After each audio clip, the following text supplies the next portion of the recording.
తెలుగు సినిమాకు దశ దిశల కీర్తిని సంపాదించి పెట్టి నటరత్నంగా వెలిగిన ఎన్టీ రామారావు కుటుంబం అంటే తెలుగువారిలో ప్రేక్షకులలో ఓ ప్రత్యేకమైన గౌరవభావం ఉంది. అందుకే నందమూరి వంశం నుంచి ఏ నటుడు వచ్చినా విశేషంగా ప్రేక్షకులు ఆదరిస్తున్నారు. నటరత్న వారసుడిగా రంగప్రవేశం చేసి యువరత్నగా వెలుగొందిన బాలకృష్ణ వంటి అగ్రహీరో విచక్షణారహితంగా ఇతరులపై కాల్పులు జరుపుతారా అని అనుమానం సర్వత్రా నెలకొంది.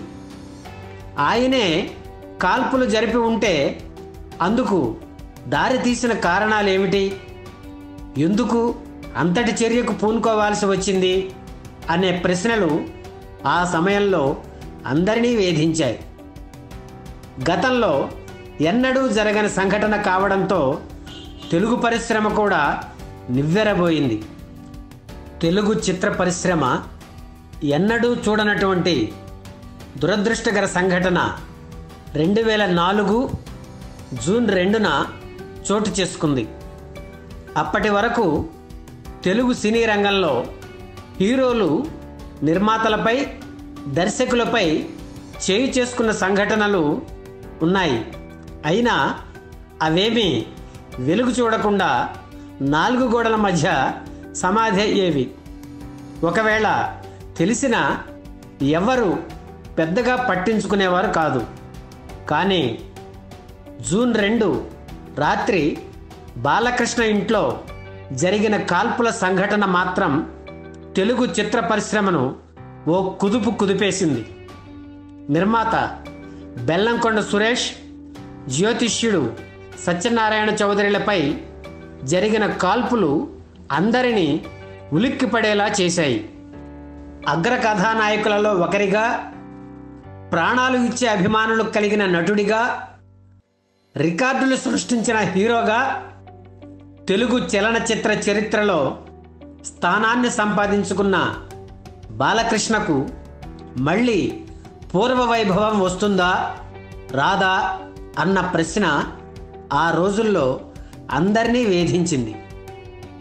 నిర్మాణంలో ఉన్న ఆయన చిత్రాల పరిస్థితి ఏమిటి, కొత్త చిత్రాలు ఎప్పుడు మొదలవుతాయి, బాలకృష్ణకు సంఘీభావం ప్రకటించిన నిర్మాతలు ఆయనతో చిత్రాలు చేస్తారా, ఆయన భవిష్యత్తు ఎలా ఉంటుంది అని ఆ సమయంలో అందరిలోనూ ఇవే ప్రశ్నలు. అసలు ఈ సంఘటన జరగడానికి దారి తీసిన పరిస్థితులు ఏమిటి? బాలకృష్ణ సినిమా జీవితంలో మైలురాయిగా నరసింహనాయుడు చిత్రాన్ని అభివర్ణించవచ్చు. ఆ చిత్రాన్ని మించిన విజయాన్ని బాలయ్యకు అందిస్తాను అంటూ నిర్మాత బెల్లంకొండ సురేష్ చేసిన ప్రయత్నం ఎన్నో అనర్థాలకు దారితీసింది. బెల్లంకొండ సురేష్ లక్ష్మీ నరసింహ చిత్రాన్ని అత్యధిక ప్రింట్లతో విడుదల చేసి సంచలనం సృష్టించారు. తర్వాత వరంగల్ విజయోత్సవ సభలో సురేష్ చేసిన రికార్డు కేంద్రాల ప్రకటన, తర్వాత కొన్ని కేంద్రాల్లో సినిమా ఎత్తేయడం బాలకృష్ణ అభిమానులకు ఆగ్రహం కలిగించాయి. నర్తనశాల చిత్ర ప్రారంభోత్సవానికి వచ్చిన బెల్లంకొండ సురేష్ను అభిమానులు నిలదీశారు. ఈ కథకు క్లైమాక్స్గా బాలకృష్ణ ఇంట్లో కాల్పుల సంఘటన జరిగింది. విజయేంద్రవర్మ షూటింగ్ నిమిత్తం జోధ్పూర్ వెళ్ళిన బాలకృష్ణ అక్కడ ప్రమాదంలో గాయపడి కొన్ని రోజులు విశ్రాంతి తీసుకున్నారు. జూన్ నెలాఖరు నుంచి మళ్ళీ షూటింగ్లో పాల్గొంటానని జూన్ 2న బాలకృష్ణ ప్రెస్ మీట్ పెట్టి చెప్పారు. ఆ మర్నాడే కాల్పుల సంఘటన జరగడం గమనార్హం. ఈ సంఘటన జరగడానికి కొన్ని రోజుల ముందు నుంచే ప్రముఖ నిర్మాతలు కొందరు బాలకృష్ణ దగ్గరికి వెళ్ళి కాల్ షీట్లు అడిగారు. ఆయన కూడా వారి పట్ల సానుకూలంగా స్పందించారు. ఇకపై నాతో చిత్రాలు చేసిన పాత నిర్మాతలకే ప్రాధాన్యం ఇస్తాను అని కూడా చెప్పారు. ఇంతలోనే ఈ దురదృష్టకరమైన సంఘటన జరిగింది. గురువారం రాత్రి జరిగిన సంఘటన శుక్రవారం ఉదయం అందరికీ తెలియడంతో పలువురు ప్రముఖులు కేర్ ఆసుపత్రిలో చికిత్స పొందుతున్న బాలకృష్ణను, అపోలో ఆసుపత్రిలో చికిత్స పొందుతున్న బెల్లంకొండ సురేష్, సత్యనారాయణ చౌదరిలను పరామర్శించారు.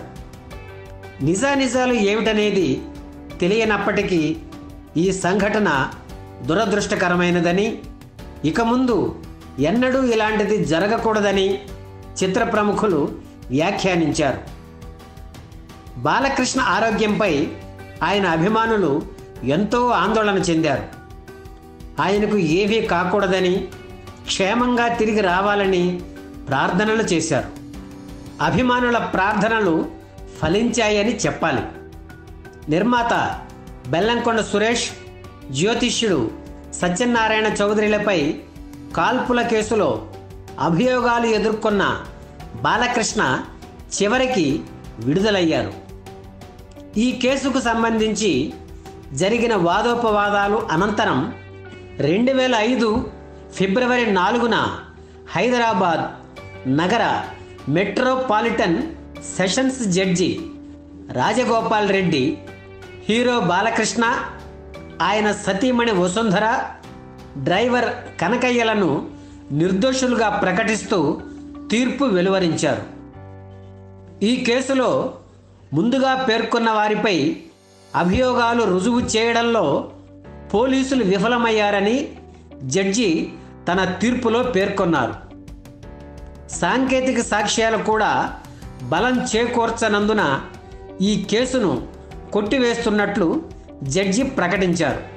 కేసును సిబిఐకు అప్పగించేంత వరకు తీర్పు వాయిదా వేయాలన్న పోలీసుల అభ్యర్థనను కూడా జడ్జి తిరస్కరించారు.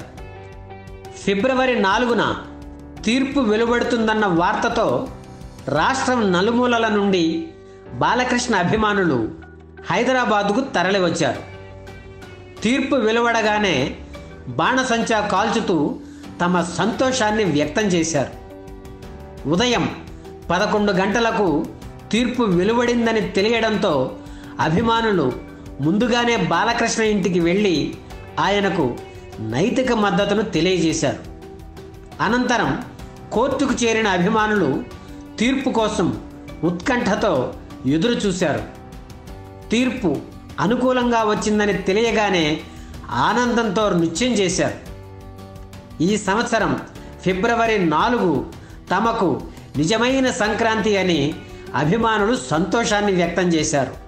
కోర్టు నుంచి బయటకు వచ్చిన బాలకృష్ణ అభిమానులకు అభివాదం చేసి ఆ తర్వాత దగ్గరలో ఉన్న రామాలయంలో పూజలు నిర్వహించారు.